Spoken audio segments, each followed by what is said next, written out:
Saya ambil dari khutbah di atas bukit, analogi garam. Engkau adalah garamnya dunia. Jika garam itu menjadi tawar, dengan apa dia diasinkan? Tidak ada lagi gunanya selain dibuang dan diinjak orang. Ini semacam tegaskan jati dirimu. Kalau kamu muslim, yo kayak gimana cirinya muslim, wujudkan itu. Kalau kamu orang baik, orang soleh, ya seperti apa orang soleh, wujudkan itu. Kalau tidak, kamu seperti garam yang tawar. Garam itu dicari asinnya. Kalau dia sudah tawar, mengasinkannya gimana? Dengan apa ya diasinkan? Biasanya orang mengasinkan dengan garam. Tapi kalau garamnya sendiri sudah cair gimana? Sudah tawar gimana? Sudah tidak bisa lagi. Satu-satunya jalan, kamu akan dibuang dan diinjak orang. Tidak ada gunanya.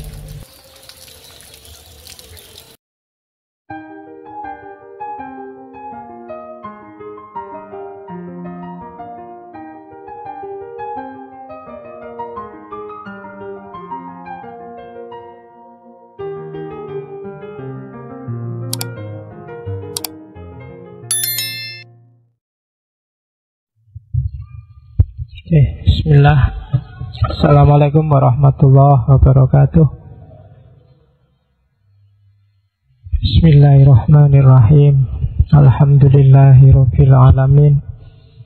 Alhamdulillah nahmaduhu wa nasta'inuhu wa nastaghfiruh wa na'udzu bihi min syururi anfusina wa min sayyiati a'malina. May yahdihillahu fala mudilla lahu wa may yudlilhu fala hadiyalah. Asyhadu an la ilaha illallah wahdahu la syarikalah wa asyhadu anna Muhammadan abduhu wa rasuluh. Allahumma shalli wa sallim wa barik ala habibina wa syafi'ina sayyidina wa maulana Muhammadin wa ala alihi wa ashabihi wa man tabi'ahu huda, amma ba'du. Bismillah, mari kita lanjutkan ngaji filsafat kita malam hari ini. Kita ketemu Isa.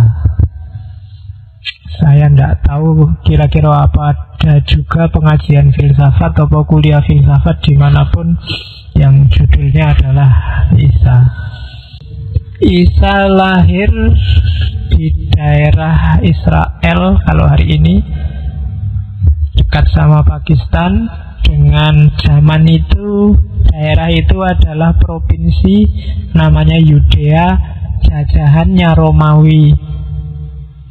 Kaisar Romawi pertama namanya Agustus. Kemudian provinsi Yudea itu gubernurnya namanya Herodes. Dan zaman itu sudah muncul ramalan bahwa sebentar lagi akan lahir raja di atas segala raja, yang menaklukkan semua raja. Itu nanti yang bikin Herodes khawatir, sehingga menjelang dan setelah era kelahiran Isa, dia bikin kebijakan semua bayi yang umurnya 2 tahun ke bawah harus dibunuh. Cuma Isa ini selamat karena dibawa oleh ibunya ke Mesir. Kalau dalam cerita sama tunangannya, karena Maryam ini gila sudah punya tunangan namanya Yusuf. Setelah itu kisahnya mulai agak remang-remang. Kisah paling populer dari Isa adalah setelah dia umur 30 tahun. 30 tahun saatnya, kalau zaman itu dia sudah bisa jadi imam kalau dalam agama Yahudi. Maka dia 30 tahun muncul, ketemu dengan Yohanes tadi, terus dibaptis, dibaiat. Setelah itu lahirlah kisah dakwahnya selama 3 tahun. Dan di tahun yang ketiga dia mengalami hukuman penyaliban. Jadi sebenarnya efektif dakwahnya Isa itu cuma 3 tahun. Jauh lebih panjang Nabi, karena memang dia berhadapan dengan tidak cuma pimpinan yang sangat tiran, tapi juga umat yang sangat anarkis, yang ingin menangnya sendiri. Makanya ada cerita suatu ketika ada sahabatnya Isa tanya, Isa, sekarang kok zaman kacau luar biasa ya. Dulu zamannya Nabi Yahya yang jadi imam, zamannya Yohanes jadi imam, tertib loh.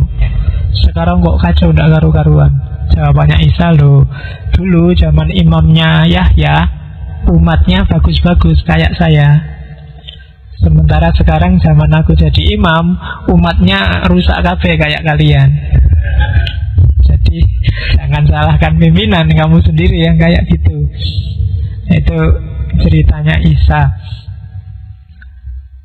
Kalau nanti di 3 tahun ini dia didukung oleh muridnya, kalau di Quran namanya Hawariyun, kalau di kita namanya sahabat-sahabat. Ini sebenarnya kader-kader yang dikader sendiri oleh Nabi Isa, jumlahnya 12.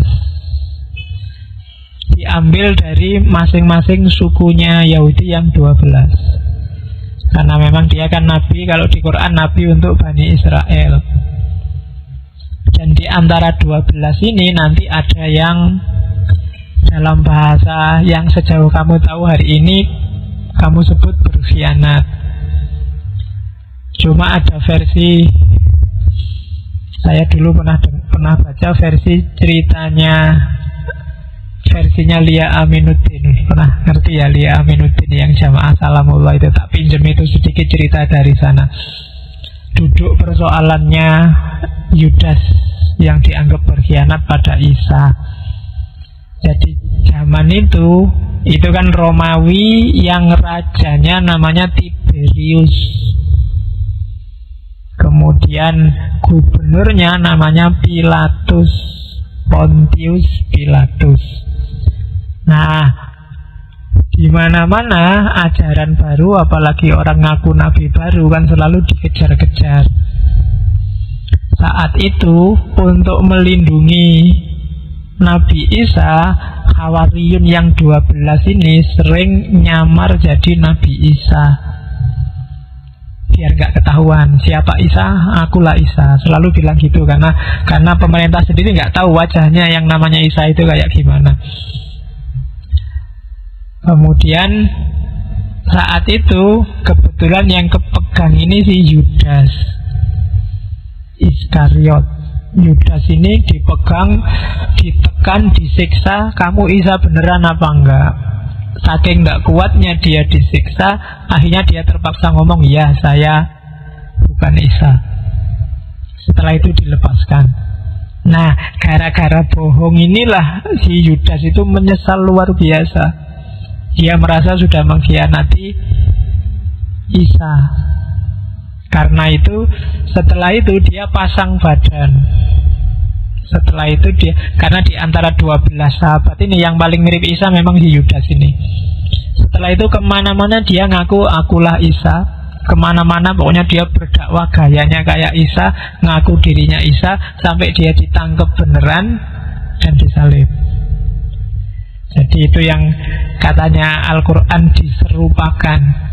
Kamu kan selama ini kan bingung piye yo caranya diserupakan, apa tiba-tiba wajahnya celing berubah jadi Isa atau gimana. Tapi memang dalam cerita Yudas ini yang paling mirip dengan Isa. Sekali-sekali ngaji beneran, judulnya ngaji ya. Saya artikan sebentar, nggak akan saya jelaskan panjang, di tafsir-tafsir banyak. Kita lihat identitasnya Isa dalam Al-Quran. Iqolatil malaikatu ya Maryam innallaha yubashiruki bikalimatin min husmuhul masihu Isa bin Maryam. Nalikane wis ngendika sapa al malaikatu malaikat. Lho kan gitu kalau di pondok Iqolat lan nalikane ngendika sapa al malaikatu malaikat ya Maryamu he Maryam innallaha sak temene Gusti Allah khobari inna iku yubasiruki. Saya kapan-kapan ngaji gitu. Sudah lama saya tidak ngaji model pesantren. Ketika malaikat tiba-tiba ujuk-ujuk datang pada Maryam, kemudian bilang, wahai Maryam, sesungguhnya Allah menggembirakan engkau, ngasih kabar gembira padamu bi kalimatin min, dengan satu kali. Kenapa bi kalimatin? Karena adanya Isa di kandungannya Maryam itu hanya gara-gara satu kalimat. Kalimatnya apa? Kun fayakun. Jadi menggembirakan engkau dengan satu kalimat. Ya kalimat itu nanti dari kun wujudlah Isa di perut. Kalau manusia bikin anak kan nggak bisa cuma kun, harus prosesnya panjang dan ya oke. Pinter mulai jadi filosof sekarang. Oke, di kalimatin minhu ismuhu al-masihu Isa bin Maryam. Al-Masih, Isa Al-Masih bin Maryam, wajihan fit dunia. Dia akan jadi orang yang terkemuka, dari akar kata wajah, wal akhirah, di dunia dan akhirat, wa minal muqarrabin, dan termasuk orang-orang yang bukan orang muqarrib, orang yang mendekatkan diri, tapi orang yang didekatkan oleh Allah pada dirinya sendiri. Muqarrabin itu kamu kan selalu disuruh muqarrabah, mendekat pada Allah, tapi khusus untuk level nabi-nabi itu dia muqarrabin. Allah mendekatkan dia padanya, mendekatkan mereka padanya. Ini saya sebut sekalian, tak tambah satu, surat As-Saff. Seperti apa sih posisinya Nabi Isa itu? Wa idqala Isa ibnu Maryam ya bani Israila inni rasulullahi ilaikum. Posisiku musaddiqal lima baina yadayya minat Taurat. Tugasnya musaddiq, membenarkan Taurat. Yang kedua apa? Mubasyiran bi rasulin ya'ti min ba'dismuhu Ahmad. Jadi Nabi Isa itu punya dua tugas. Yang pertama, meluruskan penyelewengan terhadap Taurat. Yang kedua, memberi kabar gembira bahwa besok akan datang Nabi setelah aku, namanya Ahmad. Muhammad, kemarin waktu Maulud sudah saya jelaskan rahasia nama Ahmad. Cuma karena yang dihadapi ini orang Bani Israel, falamma ja'ahum bil bayyinat, ketika bukti-buktinya jelas bahwa bukti Nabi Isa itu nabi, bahkan belakangan juga terbukti benar datang nabi namanya Ahmad Muhammad, qalu hadza sihrum mubin. Orang Bani Israel itu bilang ini adalah sihir yang nyata. Ini mesti bikinan, ini mesti sihir. Oke, itu ngaji kita tentang Isa yang dari Al-Quran, biar nanti gak dimarahi orang-orang. Kok referensinya Injil semua, Bible semua, ada Qurannya loh, jangan khawatir. Oke, itu versi Al-Quran. Jangan salah, Nabi Isa disebut lebih banyak daripada Nabi Muhammad kalau dalam Al-Quran. Ranking 1 Nabi yang paling banyak disebut Al-Quran itu Nabi Musa. Ranking 2 Nabi Isa. Ranking 3 nggak ada pialanya, jadi nggak usah disebut. Ada analogi yang bagus dari Isa. Gimana pendapatmu, katanya Isa? Kalau ada orang punya 100 ekor domba, terus hilang satu, tersesat satu, maka yang 90 dimasukkan kandang 99, yang satu ini kan dicari mati-matian, ya kan? Dan begitu satu ini ketemu, ini kan orang yang menemukan domba satu ini kan senangnya luar biasa, bahkan melebihi sayangnya terhadap 99 yang lain. Alhamdulillah yang satu ini ketemu. Analoginya apa? Kamu yang merasa berdosa, merasa orang banyak dosa, merasa orang yang tidak karu-karuan, sholatnya sering bolong, jangan khawatir. Kamu ada kesempatan sangat disayang oleh Allah. Kenapa? Tobatlah. Begitu kamu tobat, itu kayak domba yang semula hilang terus ketemu. Yang nemu mesti senang luar biasa, alhamdulillah. Yang 99 itu loh dicuekin, yang satu ketemu ini yang diciumin, alhamdulillah sayang.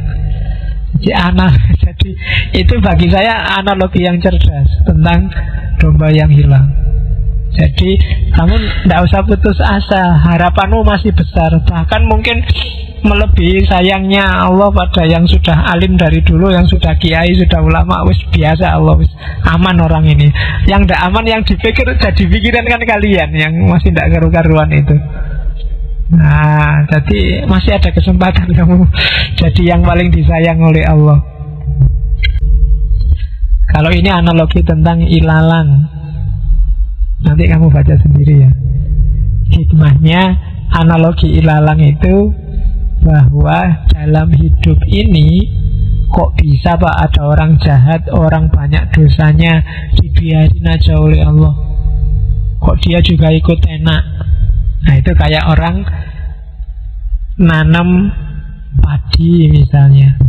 Begitu dia nanam padi, ada musuhnya yang iseng, kurang ajar dia nanam padi, tak kasih alang-alang. Akhirnya apa? Di sela-sela padi tumbuh alang-alang. Harusnya alang-alang itu kan diambil, tapi kan ya janganlah alang-alangnya jangan diambil, karena kalau alang-alangnya dipanen, ikut kepanen juga padinya. Dan itulah yang ada di pikiran Allah. Kalau orang jahat itu dibasmi hari ini, yang baik juga akan ikut. Kalau banyak orang jahat terus dikasih tsunami, emangnya yang kena tsunami hanya orang baik, orang jahat, kan yang baik juga ikut. Jadi ya besok kalau sudah selesai matang semua, dipanen semua, baru dipisah. Ini alang-alang, ini padi. Maka kamu jangan gaya kok merasa saya itu sudah males sholat Pak, sudah nggak pernah lagi puasa, tapi hidupku kok enak-enak aja Pak, kok nggak ada susahnya. Kan ada yang kayak gitu toh. Jangan-jangan aku ini wali Pak, mungkin kamu ngerasa gitu. Kok aku dikasih enak terus sama Allah. Jangan salah, jangan-jangan kamu ilalang itu tadi. Allah nggak ngasih apa-apa padamu karena nunggu panen besok. Begitu sudah panen, yang alang-alang dibakar dia, sementara yang padi masuk lumbung. Yang baik masuk surga, yang jelek dibakar. Nah itu analoginya alang-alang. Nanti kalau kamu ada yang penelitian terhadap Alkitab, banyak sekali perumpamaan-perumpamaan semacam ini. Dan kebanyakan ranahnya akhlak. Ya termasuk penabur. Makanya nanti ada aliran Kristen namanya aliran penabur. Penabur itu analogi orang nanam, menabur benih. Ada benih yang jatuh di pinggir jalan, akhirnya hilang dimakan burung. Ada benih yang jatuh di tanah yang tidak subur, yang berbatu-batu, baru tumbuh sebentar mati lagi karena nggak bisa hidup. Ada benih yang jatuhnya di pohon yang banyak semak-semaknya, banyak parasitnya, sehingga dia tidak bisa besar, lama-lama malah kejepit mati. Ada yang tumbuh di tanah yang subur. Kalau yang di pinggir jalan itu analogi dari orang yang tidak pernah ngerti ajaran, sampai ada burung yang makan, sampai dia dimakan oleh ajaran-ajaran yang jelek. Dia tidak pernah ngerti ajaran yang baik. Ada yang pernah ngerti ajaran yang baik, cuma dia nggak tahan banting, sehingga ketika datang kesulitan dia terus balik kucing. Ada yang tumbuhnya di tengah semak, dia tumbuh sih tapi tergoda, terhimpit oleh hal-hal lain, oleh dunia, oleh harta, oleh wanita, sehingga tumbuh tapi nggak bisa berbuah, lama-lama juga mati. Dan yang baik adalah tumbuh di tanah yang baik. Nah, ini logikanya penabur. Imanmu itu ada di tanah yang apa sekarang? Dia bisa subur dan berbuah apa enggak? Nah itu silahkan kamu introspeksi sendiri. Oke, kita lanjuti. Ini sama kayak cerita ini, ada perumpamaan, ada dua orang sama-sama punya utang. Yang satu utangnya cuma 200, yang satu 2000. Karena sama-sama nggak bisa bayar, akhirnya karena yang mengutangi ini dermawan, ya sudahlah tak ikhlaskan semua. Kalau dihitung antara orang yang utang 200 sama 2000 itu, terus tanya, kira-kira Allah lebih sayang yang mana? Tentu lebih sayang sama yang utangnya banyak. Utangnya banyak aja diikhlaskan, dua-duanya diikhlaskan. Yang utangnya sedikit diikhlaskan, yang utangnya banyak diikhlaskan. Secara logis berarti Allah lebih sayang dengan yang utangnya banyak. Berarti apa? Jangan minder kalau dosamu banyak. Ya kan? Orang dosanya kecil tobat diampuni, orang dosanya besar tobat diampuni. Dan secara logika sebenarnya yang lebih disayang apa? Yang dosanya besar ini tadi. Dosanya besar aja diampuni. Jadi justru yang lebih disayang yang dosanya besar. Jadi kamu jangan minder kalau dosamu besar.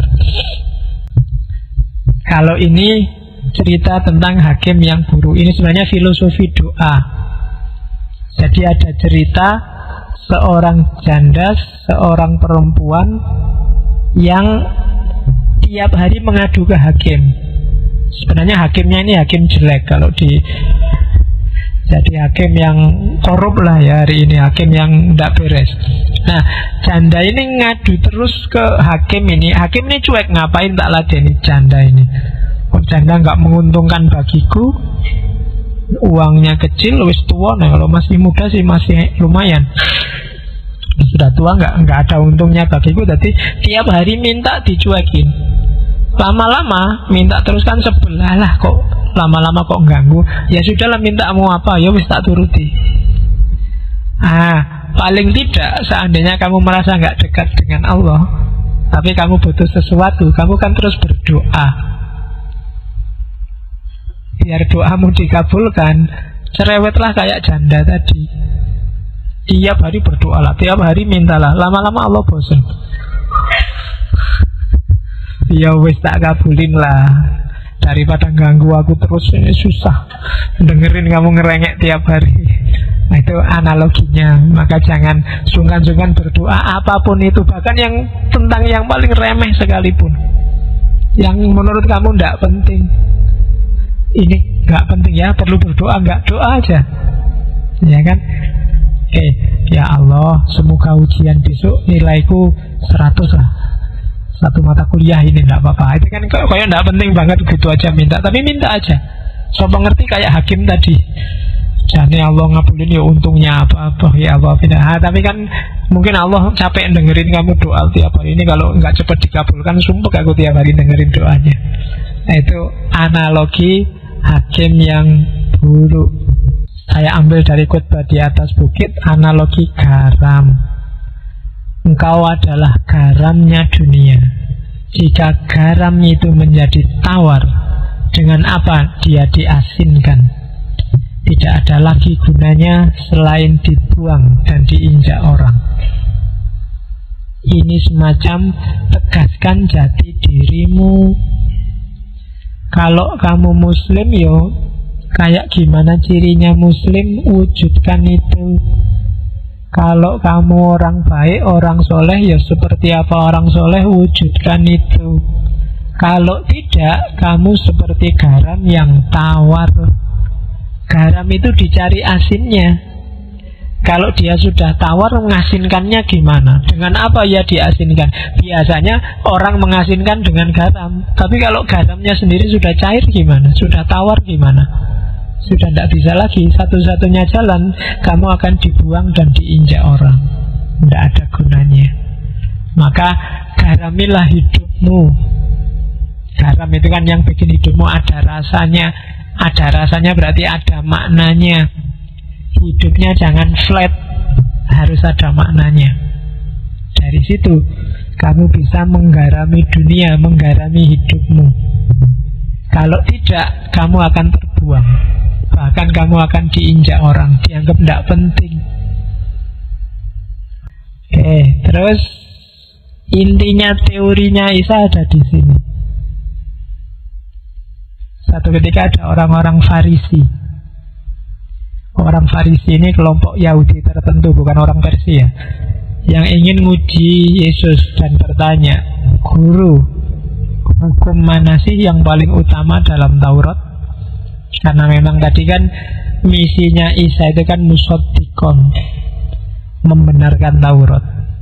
Jawabannya Isa, jawabannya Yesus, intinya Taurat adalah cinta. Kasihilah Tuhan Allahmu dengan segenap hatimu, dengan segenap jiwamu, dengan segenap akal budimu. Itulah hukum yang terutama dan pertama. Jadi yang pertama, tauhid itu kan menomorsatukan Allah dalam hidup kita kalau di Islam. Cuma kamu kan gak pernah tanya, relasimu sama Allah itu jenisnya relasi apa sih? Nah, sebenarnya kalau kamu jeli, mirip dengan yang dibilang oleh Yesus. Relasi kita sama Allah itu harusnya relasi cinta. Jadi relasi kasih, relasi cinta. Bukan selama ini kita banyak relasinya relasi dagang.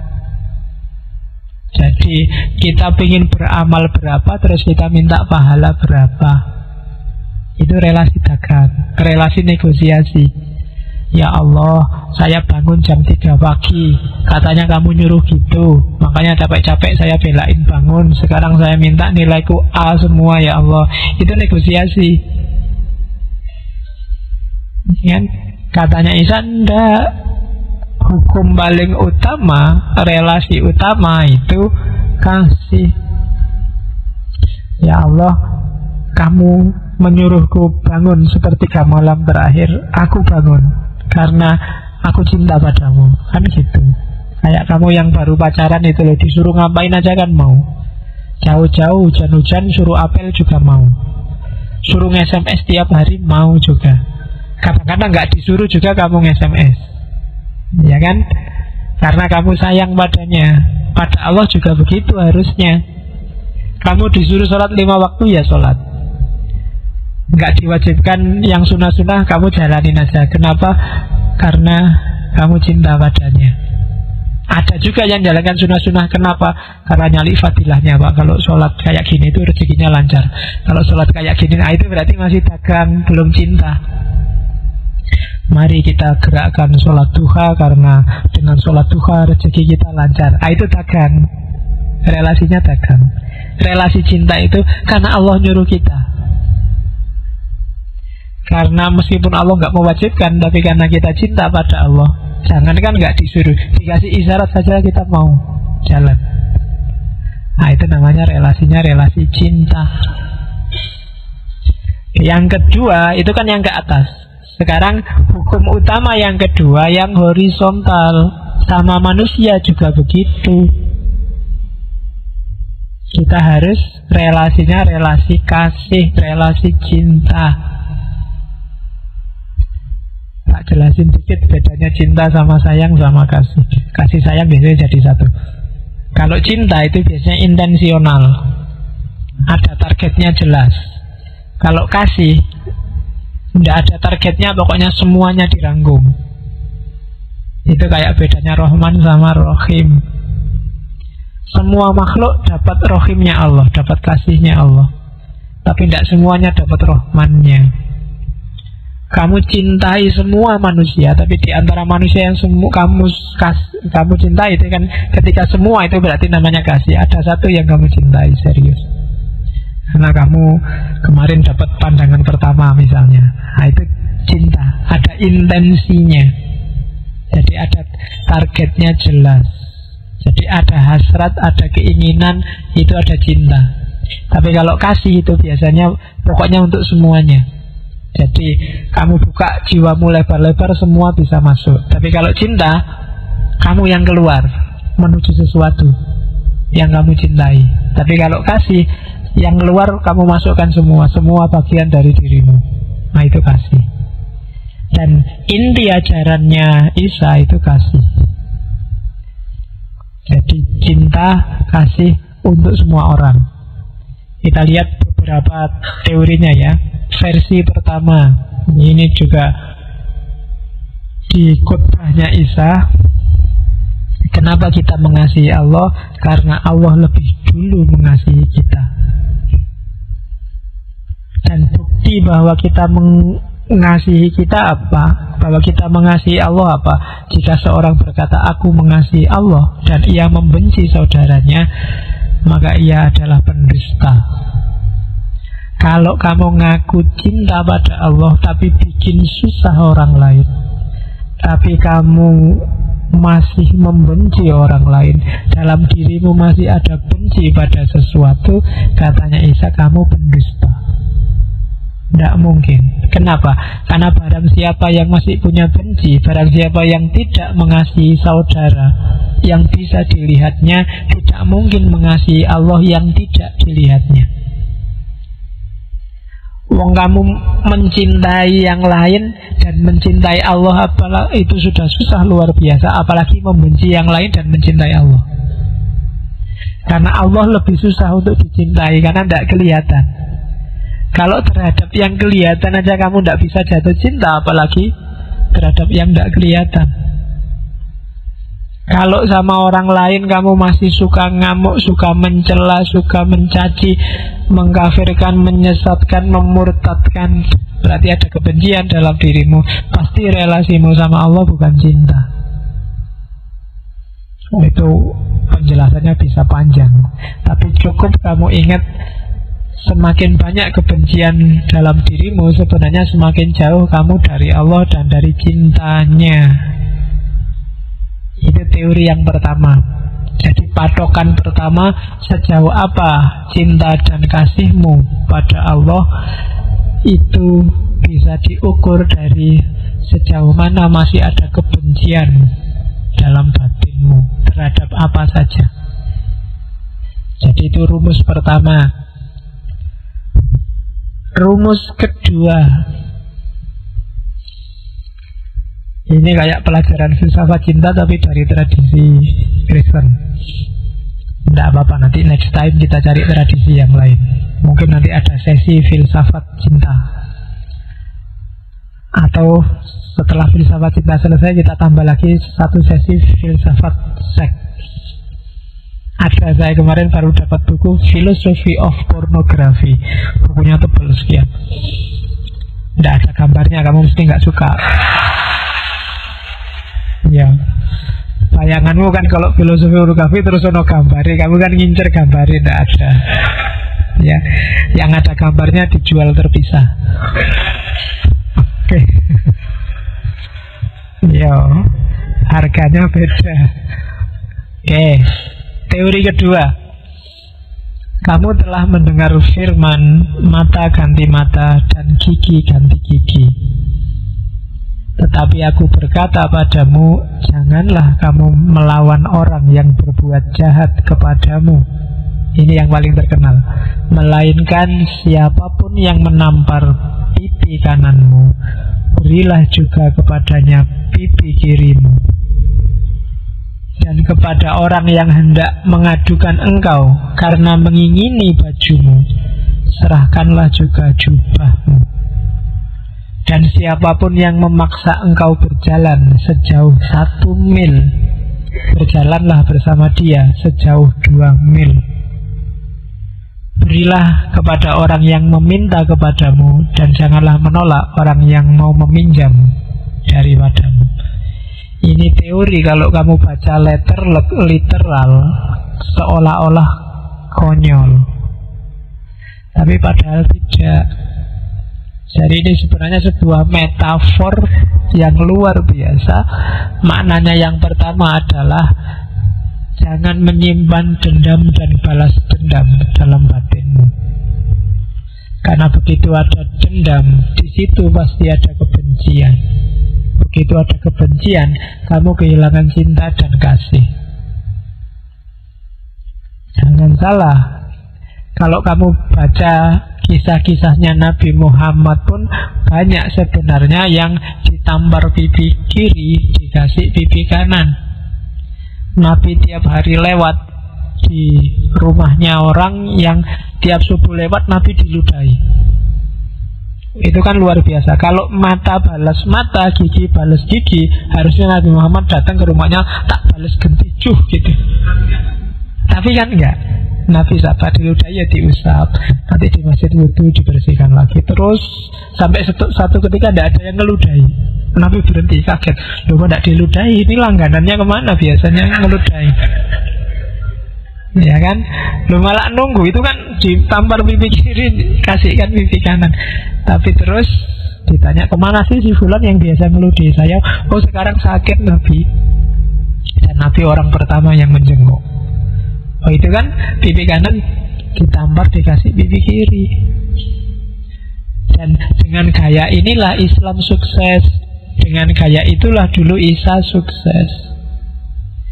Kalau selalu mata ganti mata, gigi ganti gigi, dunia ini rusak. Kenapa Imam Samudra ngebom? Itu mata ganti mata, gigi jadi ganti gigi. Dia melihat penderitaan di Palestina, bagaimana orang-orang Palestina dibantai, sebagai gantinya sekarang orang bule, sekarang tak bunuhin semua. Itu mata ganti mata, gigi ganti gigi. Kalau peradaban manusia dibangun dengan basis ini, ya dunia rusak. Tidak naik kelas kita. Sebenarnya adil itu memang boleh. Kamu dicolok matamu, kamu balas nyolok matanya, itu sah imbas. Tapi nilainya 0. Kalau sepak bola seri, tidak ada yang menang, tidak ada yang kalah. Kalau seri, derajatmu sama dengan derajatnya yang tadi nyolok. Kalau kamu ditampar pipi kiri dan balas nampar pipi kirinya dia, skornya seri. Kamu tidak lebih baik dari dia, podo wae. Jadi filosofinya di situ. Apa ndak boleh Pak saya balas? Ya boleh. Ya memang hakmu mata ganti mata. Tapi ketika kamu balas, ya berarti makommu sama dia sekarang sama. Dan agama kan tidak ingin manusia itu stuck levelnya, nggak naik-naik. Naiknya level ada dikasih.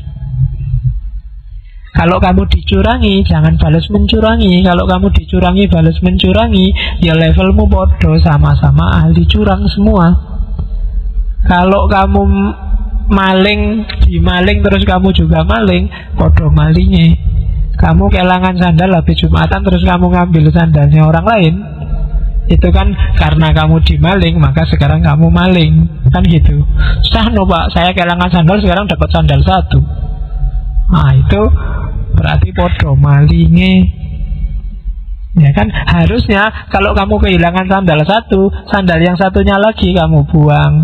Itu kan kayak ceritanya Gandhi itu kan, waktu dia mau naik kereta, karena kesusu, sandalnya yang satu ketinggalan di bawah, keretanya jalan. Terus sepatunya yang satu dicopot, dilemparkan ke sana. Ketika ditanya orang, loh kok malah sampean buang dua-duanya? Ya kasihan, nanti yang nemu cuma sebelah kan tidak enak, tidak bisa dipakai. Biar manfaat semuanya, ya dua-duanya harus dikasih. Nah itu teori kedua. Ya memang berat dilaksanakan kayak gini, tapi kalau makommu pengen naik, levelmu pengen naik sebagai manusia, harus dicoba. Dan Nabi kan banyak sekali hadis yang mengisyaratkan semacam ini, dan Nabi juga banyak mencontohkan semacam ini. Kalau mata balas mata, gigi balas gigi, begitu Fathul Mekah yang dibunuh pertama adalah Abu Sufyan. Tapi kan enggak, Nabi malah bilang, barang siapa berlindung di rumahnya Abu Sufyan, dia termasuk yang selamat, terlindungi. Oh itu ditampar pipi kiri, dibalas dikasih pipi kanan. Oke, jadi itu teori kasih yang kedua. Teori kasih yang ketiga, kamu telah mendengar firman, kasihilah sesamamu manusia dan bencilah musuhmu. Tetapi aku berkata padamu, kasihilah musuhmu dan berdoalah bagi mereka yang menganiaya kamu.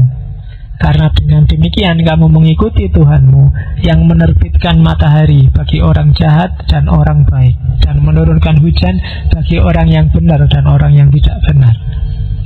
Apabila kamu mengasihi orang yang mengasihi kamu, apakah terus upahmu, pahalamu apa? Bukankah pemungut cukai juga berbuat demikian? Apabila kamu hanya memberi salam pada saudara-saudaramu saja, apakah lebihnya dari perbuatan orang lain? Bukankah orang yang tidak mengenal Allah pun berbuat demikian? Jadi kalau kamu hanya sayang pada orang yang sayang padamu, bedanya apa kamu dengan orang lain? Bedanya apa dengan tukang pajak? Bedanya apa dengan orang dagang? Jadi kasihilah semua orang, zaliman au mazluman, dia yang mendukungmu atau menyusahkanmu. Bagi orang yang mendukungmu, berterima kasihlah. Bagi orang yang menyusahkanmu, kasihilah dan berdoalah, biar mereka jadi beres. Kayak Nabi Muhammad waktu dilempari, waktu di Taif, Jibril aja sampai tersinggung, sampai datang ke Nabi. Nabi, kalau mau tak balik sekarang tanah Taif, orang yang di atas bumi semua akan ada di bawah bumi detik ini juga. Itu kalau kali ini kan mesti sip itu, tambah lagi iya kan, diajar aja satu-satu usaha itu. Cuma kan karena Nabi kan tidak begitu. Jadi pokoknya sikat aja. Nggak. Jadi dikasih semua. Kalau belum sadar ya didoakan biar sadar. Kalau kamu diserbu dan kamu nyerbu mereka, bodoh wae. Kalau kamu dikecewakan dan kamu balas mengecewakan mereka, sama saja, levelmu sama saja. Makanya kalau kamu hanya menyukai dan mengasihi orang yang mengasihi kamu, terus upahmu apa? Pahalamu di mana? Tidak ada.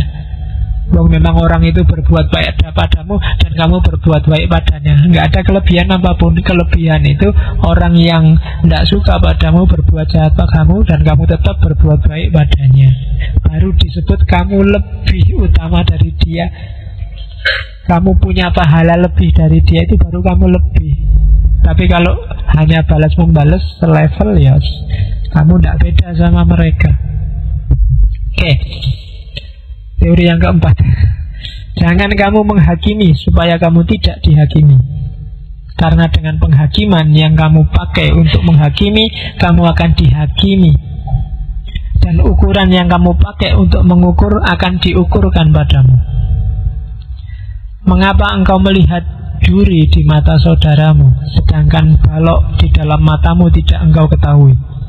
Bagaimana engkau dapat berkata kepada saudaramu, biarlah aku mengeluarkan duri itu dari matamu, padahal ada balok dalam matamu? Hai orang munafik, keluarkanlah dahulu balok dari matamu, maka engkau akan melihat dengan jelas untuk bisa mengeluarkan duri dari mata saudaramu. Bisa dipahami ya? Jangan sok menghakimi, menyalah-nyalahkan orang, mensesat-sesatkan orang. Kan sekarang banyak mengkafir-kafirkan orang, memurtad-murtadkan orang. Karena mungkin besok dengan standar yang sama kamu akan dibalas, dikafirkan, disesatkan, dimurtadkan. Dengan teori yang sama, dengan ukuran yang sama yang kamu pakai untuk tadi ngukur orang lain.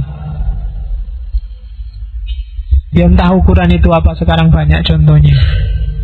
Kebanyakan kita tidak sadar salah kita, lebih melihat salahnya orang lain. Kamu tidak sadar matamu ketutup balok, kamu ribut kalau di mata temanmu ada duri. Buang dulu balokmu, baru kamu ribut dengan durinya.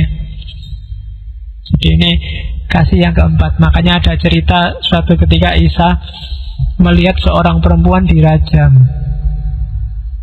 Mungkin pernah dengar ya. Ketika baru mulai dirajam, Isa datang, ini ada apa kok ada perempuan dilempari batu? Dia salah, dia berzina. Oh, dia dilempari karena salah toh. Iya, kalau begitu yang boleh ngelempar adalah yang tidak pernah punya salah. Akhirnya rasido. Karena setiap orang merasa, oh iya ya, aku ngelempar-ngelempar itu emangnya aku tidak punya salah, emangnya aku tidak punya dosa. Kalau aku punya dosa, punya salah juga, harusnya juga tidak cuma ngelempar, aku juga harusnya juga dilempari. Nah itu teori keempat. Teori kelima, jangan membalas kejahatan dengan kejahatan. Lakukanlah apa yang baik bagi semua orang. Sedapat-dapatnya, kalau hal itu bergantung padamu, hiduplah dalam perdamaian dengan semua orang. Saudara-saudaraku yang terkasih, kayak aku sing ceramah ya, kayak Nabi Isa ini. Saudara-saudara, janganlah menuntut pembalasan, tapi berilah hak Allah akan murkanya. Sebab ada tertulis pembalasan, ini katanya Allah, pembalasan itu adalah hakku. Akulah yang akan menuntut pembalasan. Sekarang kan banyak orang kayak Allah, menghakimi, membalas, menyiksa dengan alasan tertentu. Kalau katanya Isa, jangan salah, itu haknya Allah. Kamu merampas haknya manusia aja dosanya besar, apalagi merampas haknya Allah. Jangan dirampaslah haknya Allah itu. Allah bilang pembalasan itu hakku, aku yang akan nuntut pembalasan, kamu tidak usah ikut. Manusia itu objek, bukan subjek kalau dalam urusan pembalasan amal perbuatan. Nah, yang kedua, oleh karena itu apa sih yang harus kita lakukan? Kita jadi manusia saja yang baik. Kayak gimana manusia yang baik? Jika jika musuhmu lapar, berilah dia makan. Jika ia haus, berilah dia minum. Dengan berbuat demikian, kamu menumpukkan bara api di atas kepalanya. Selama dia masih manusia, kalau kamu berbuat baik padanya, meskipun dia musuhmu, lama-lama itu perbuatan baikmu itu kalau kayak menumpuk bara di kepalanya. Jadi jangan kalah terhadap kejahatan, tapi kalahkanlah kejahatan dengan kebaikan. Nah, itu teorinya Isa. Karena memang orangnya lembut, tidak suka kekerasan. Yang terakhir, yang tentang kasih, masih 10 menit. Sebenarnya masih banyak, nanti kalian baca sendiri di slide-nya. Melihat orang-orang yang banyak itu ada di narasi khotbah di atas bukit. Tergeraklah hati Isa oleh belas kasihan kepada mereka, karena mereka lelah dan terlantar seperti domba yang tidak bergembala. Teori domba dan gembala ini sangat terkenal kalau dalam tradisi Kristiani. Jadi kalau ada orang tersesat, anggaplah dia domba yang tersesat. Domba yang tersesat itu apa? Ya diselamatin, dikumpulin lagi sama kelompok domba yang tidak sesat.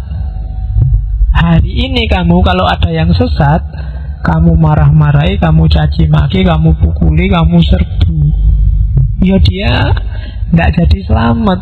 Sesat itu kan kesasar. Orang kesasar, arahkan ke jalan yang tidak nyasar. Kan itu aja teorinya. Dan jangan salah, ada beberapa narasi yang bagus. Ini tak loncati ya. Sebagian besar sebenarnya ini tak ambil dari The Sermon of the Mount, kalau bahasa Inggrisnya. Jadi terjemahannya khotbah di atas bukit. Jadi di antara khotbahnya Isa yang paling terkenal suatu ketika adalah khotbahnya di atas bukit. Jadi ketika dia naik ke atas bukit, terus orang-orang pada ngejar dia semua, dan ratusan orang ngumpul di situ, terus dia berkhotbah. Dikenal sebagai khotbah di atas bukit. Dan ini nanti yang menginspirasi Kunto Wijaya nulis novel khotbah di atas bukit. Ada yang pernah baca novelnya? Belum ya? Yang tokohnya Barman sama Poppy. Barman ini orang tua yang sama anaknya dikasih asisten Poppy, cewek kinyis-kinyis yang luar biasa seksinya, yang nanti Barman ini akhirnya melakukan khotbah di atas bukit. Ya kamu cari sendiri novelnya, yang nulis Kunto Wijaya. Saya tidak tahu yang kamu baca buku apa aja ya kalau di rumah ya. Kamu bacanya cuma WA sama Facebook terus itu. Oke, sebarkanlah, kan mesti gitu, no email-email itu. Iya, emangnya siapa kok merintah-merintah orang suruh nyebarkan? Ya, oke. Kita lihat sekarang khutbah di atas bukit. Ini bagian paling awal. Setelah ada narasi tentang bagaimana Isa naik ke atas gunung kemudian balik, ternyata orang-orang sudah banyak, maka dimulailah khutbah. Ini kalimat-kalimat awalnya semacam ini. Siapa saja sih orang yang berbahagia itu? Katanya Isa. Jadi kalau ada orang ceramah kok terus diawali hadirin yang berbahagia, jangan-jangan inspirasinya dari sini. Ya, karena kalimatnya Isa itu diawali dari berbahagia. Cuma kalau hadirin yang berbahagia kan nggak dijelaskan bahagia apanya, siapa yang bahagia. Ini lagi sumpek utang duit, orang bayar berbahagia ndase kono. Oke, jadi berbahagialah orang yang miskin di hadapan Allah, karena merekalah pemilik kerajaan surga. Jadi jangan sumpek kalau kamu dapat anugerah miskin. Itu alamat Allah sayang kamu. Ujianmu semakin sedikit, pertanyaannya besok semakin pendek. Jadi berbahagialah orang yang miskin, karena merekalah pemilik kerajaan surga. Jadi kalau hari ini ada yang bokek, dompetnya tipis, berbahagialah. Loh, kan gitu memang fatwanya Nabi Isa. Jangan kebalik. Kalau kamu uangnya banyak baru bahagia. Justru uangmu sedikit, bahagialah. Semakin sedikit yang kamu pikirkan. Kalau uangmu banyak kan kamu mikir macam-macam. Tidak punya uang, mikirnya lebih simpel. Gimana caranya cari uang, kan itu aja. Tapi kalau uangmu banyak, kamu harus mikir cari uang lagi dan mikir cara membelanjakan uang. Yang ada di pikiran, yang jadi pikiranmu sekarang pasti lebih sedikit daripada orang-orang kaya. Karena orang kaya urusannya lebih banyak. Jadi berbahagialah kamu. Oke. Kalau orang kaya itu nyari waktu kayak kalian untuk nongkrong, nonton TV, santai-santai, jam 8 masih tidur, itu tidak bisa. Orang kaya tidak bisa. Kenapa kamu kok masih bisa bangun jam 7? Karena kamu tidak kaya. Loh, orang kaya itu jam 7 sudah waktunya ngantor, sudah waktunya kerja. Begitu dia tidak punya uang, santai sudah di rumah, tidur bangun jam 10 nggak masalah. Oke, berbahagialah orang yang miskin. Oke, berbahagialah orang yang berduka cita, karena mereka akan dihibur. Ya, yang menghibur Allah. Kalau kamu sedang galau, kalau kamu sedang sumpek, kalau kamu sedang ada masalah, bahagialah. Berarti Allah perhatian padamu. Allah sedang menyapamu, Allah sedang menyenggolmu. Tidak apa-apa, kamu akan dapat hiburan. Allah yang akan tanggung jawab bikin kamu gembira. Jadi kalau kamu sedang sumpek, tinggal kamu ngadep ke atas. Wah, saya bahagia ya Allah, kamu masih ingat padaku, aku tidak dicuekin. Aku dikasih ujian kayak gini, berarti kan perhatian padaku. Tak pikir aku dicuekin, mau ngapain aja boleh. Ternyata diingatkan juga doa itu. Bagi yang sedang berduka cita, tenang aja, nanti Allah yang akan menghibur kamu. Berbahagialah orang yang lemah lembut, karena mereka akan memiliki bumi. Ini gak perlu tak jelasin. Dunia ini miliknya orang yang penuh kasih sayang, penuh cinta, hatinya lemah lembut. Semakin kamu kemerungsung, semakin kamu terobsesi, berambisi, semakin kamu kasar, keras, semakin kamu galau dan tidak tenang hidupmu. Orang-orang yang tenang dan menguasai dunia adalah orang-orang yang lemah lembut. Berbahagialah orang yang lapar dan haus akan kebenaran, karena mereka akan dipuaskan. Orang lapar, orang haus itu kan biasanya nyari. Karena kamu lapar dan haus kebenaran, maka kamu akan nyari kebenaran. Dan tidak ada orang yang nyari kebenaran dan gagal. Cari cerita-cerita para filosof, cerita para nabi, Allah akan menyambutmu sampai kamu puas. Nabi Ibrahim nyari kebenaran, dan ketika Allah puas dengan usahanya, dianugerahilah kebenaran itu. entah dengan jalan apa. Jadi bahagialah kamu yang masih pingin cari ilmu, pingin dapat pengetahuan, apalagi umur-umur kalian. Meskipun kadang-kadang kamu salah niat, masih muda niatnya besok kerja apa, besok kaya apa enggak, besok kawin sama siapa, kuliah ini ijazahku laku apa enggak. Yang di pikiranmu kan itu eman-eman. Kalau kamu nyari kebenaran, yang kecil-kecil akan ikut. Kamu akan dipuaskan oleh Allah dalam hidupmu. Yarfa'illahu alladhina amanu minkum waladhina utul ilma darajat. Derajatmu akan tinggi kalau kamu jalan di dunia keilmuan. Derajat tinggi tidak harus kaya. Biar nanti kamu rasakan sendiri. Berbahagialah orang yang murah hatinya, karena mereka juga akan dapat kemurahan dari Allah. Jangan pelit. Pelit itu tidak cuma urusan uang, urusan ilmu, bahkan urusan senyum, murahlah. Ya kan? Terus berbahagialah orang yang suci hatinya, karena mereka akan melihat Allah. Hanya yang hatinya jernih yang bisa merasakan dan tahu kehadiran Allah. Berbahagialah orang yang membawa damai, karena mereka akan disebut anak-anak Allah. Bawa kedamaian, kamu akan disebut pasukannya Allah. Kalau dalam bahasa kita mungkin Hizbullah, anak-anak Allah, pasukannya Allah. Dan orang yang disebut ini adalah orang-orang yang membawa kedamaian, bukan orang-orang yang bawa rusuh, bawa sumpek, bawa kacau. Mereka pasti bukan tentaranya Allah. Allah malah malu kalau nyebut itu pasukannya. Ya kan? Pasukanku kok kayak gitu kan, nggak mau mesti Allah. Pasukannya Allah adalah orang-orang yang membawa kedamaian. Dan terakhir, berbahagialah orang yang dianiaya oleh sebab kebenaran, karena merekalah pemilik kerajaan surga. Maka kalau kamu merasa sudah tahu benar, hidup dalam kebenaran, tidak harus takut apapun, tidak harus gentar dengan resiko apapun. Apapun yang terjadi, surga milikmu besok.